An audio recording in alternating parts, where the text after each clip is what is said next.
તો પ્રધાનમંત્રી મોદી વિશ્વમાં ગમે ત્યાં જાય તેમના ચાહકો તો ઉમટી જતા હોય છે। ગઈકાલે અમદાવાદમાં પીએમ મોદીના રોડ શો યોજાયો હતો, ત્યારે પોતાના માનીતા નેતાને વધાવવા અમદાવાદીઓ ઉમટ્યા, પરંતુ આ રોડ શો પછી કેટલાક વિડીયો અને ફોટોગ્રાફ્સ વાયરલ થયા, જેમાં સૌથી વધુ વાયરલ થયો એક મહિલાનો ફોટોગ્રાફ, જેમાં અશ્રુભરી આંખો સાથે પીએમ મોદીની આરતી ઉતારતી તે જોવા મળી। આ મહિલા એટલે નિકોલ વિસ્તારમાં રહેતા વિલાસબા।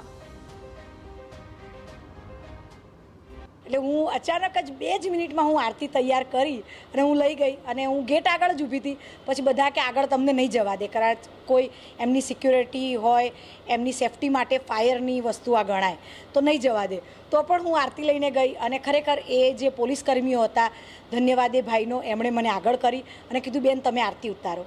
અને મારા ભાભી છે, એમણે મને ચેર આપી, મને કે બેન તમે ખુરશી ઉપર ઊભા રહી જાઓ, અને મેં આરતી મોદી સાહેબની ઉતારી। ખરેખર હું ખૂબ ખુશ છું અને મને એમની આરતી ઉતારી તો મને એમ લાગ્યું કે જાણે મેં સાક્ષાત મારા ભોળાનાથની આરતી ઉતારી હોય। તો આજે ગુજરાતમાં જે શાંતિ છે તેનો શ્રેય વિલાસબાએ પીએમ મોદીના નેતૃત્વને આપ્યો હતો। ભૂતકાળની ઘટનાઓની તેમણે હાલના સમય સાથે સરખામણી કરી પીએમ મોદીએ કરેલા મહિલાઓના ઉત્કર્ષ માટે કરેલા કામોને બિરદાવ્યા। પપ્પા જ્યારે નોકરી કરતા ને, એ કારંજ પોલીસ સ્ટેશનની પાછળ જ નોકરી કરતા, અને ત્યાં બધો એરિયા બધો થોડું કર્ફ્યુ થાય, એ થાય, એટલે મારા પપ્પા ત્યાં જતા ને તો અમને એવું થતું કે ક્યારે આવશે, અને જ્યારે ઘેર આવતા ને ત્યારે અમને એમ થતું કે હાશ હવે બાપુજી આવી ગયા।